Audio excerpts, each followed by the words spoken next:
90 शब्द प्रति मिनट की गति से संपादकीय डिक्टेशन स्टार्ट। ग्रामीण इलाकों में तेजी से फैलती महामारी ने चिंता और बढ़ा दी है। रिपोर्टें बता रही हैं कि अब ग्रामीण इलाकों में संक्रमण पैर पसार चुका है। जितने मामले आ रहे हैं उसमें लगभग आधे मामले ग्रामीण इलाकों से हैं। मौतों का आंकड़ा शहरों के मुकाबले 4 गुना ज़्यादा है। यह अंदाज़ा लगा पाना मुश्किल नहीं है कि गांवों में हालात किस तेज़ी से बिगड़ रहे हैं। यह कहना भी सही नहीं होगा कि यह सब अचानक हुआ या सरकारों को इसका अंदेशा पहले से नहीं रहा होगा।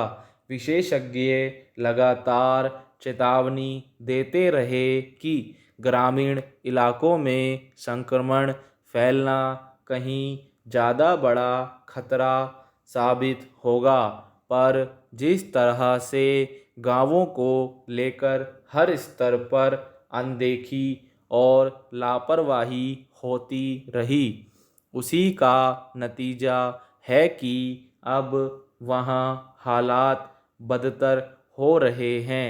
अभी मुश्किल यह है कि सरकारें शहरों में मचे हाहाकार से ही निपट पाने में लाचार है। ऐसे में बड़ा सवाल है कि गांवों में संक्रमण को फैलने से कैसे रोका जाए।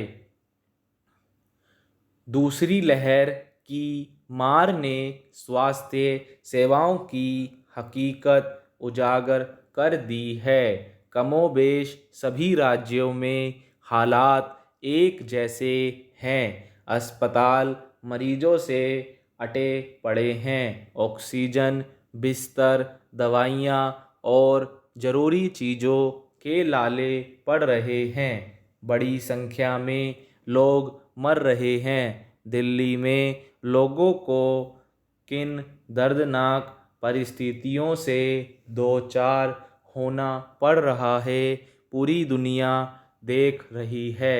ऐसे में गांवों में संक्रमण के हालात से लोग और सरकारें कैसे निपटेंगी, कोई नहीं जानता। हालात की गंभीरता से चिंतित इलाहाबाद हाई कोर्ट ने उत्तर प्रदेश सरकार से पूछा है कि गांवों में महामारी से वह कैसे निपटेगी। सामान्य दिनों में भी छोटी मोटी बीमारियों के इलाज के लिए ग्रामीणों को शहरों के धक्के खाने पड़ते हैं। कहने को सरकारी रिकॉर्ड में प्राथमिक चिकित्सा केंद्र और सामुदायिक चिकित्सा केंद्र हैं, पर इलाज की बुनियादी सुविधाएं नहीं हैं। मध्य प्रदेश में ग्रामीण आबादी 5.25 करोड़ के आसपास है, जबकि ग्रामीण इलाकों में आईसीयू बिस्तरों की संख्या मात्र 51 और ऑक्सीजन बिस्तरों की संख्या 348 है। राजस्थान में कुल संक्रमण के मामलों में 40% मामले गांवों से आए हैं, जबकि राज्य के ग्रामीण इलाकों में ऑक्सीजन बिस्तरों की संख्या 3000 भी नहीं है। गुजरात हो या पश्चिम बंगाल, आंध्र प्रदेश हो या महाराष्ट्र, ज़्यादातर राज्यों की हालत कमोबेश एक जैसी ही है। ग्रामीण आबादी के मुकाबले चिकित्सा सुविधाएं नहीं के बराबर ही है। इसका एक कारण ग्रामीण क्षेत्रों का सरकारों की प्राथमिकता में नहीं होना भी माना जा सकता है। ऐसा बिल्कुल नहीं है कि गांवों को महामारी की मार से बचा पाना संभव नहीं था। सरकारें थोड़ी भी सजग होती तो समय रहते गांवों के चिकित्सा तंत्र को ठीक किया जा सकता था। इससे हालात बिगड़ने से बच जाते। लेकिन हैरत है कि दूसरी लहर में ही 4 राज्यों और एक केंद्र शासित प्रदेश में विधानसभा चुनाव कराए गए। उत्तर प्रदेश में पंचायत चुनाव कराए गए और केंद्र से लेकर राज्य सरकारों, चुनाव आयोग और किसी भी राजनीतिक दल ने इन चुनावों को टालने की इच्छा या ज़रूरत या साहस नहीं दिखाया।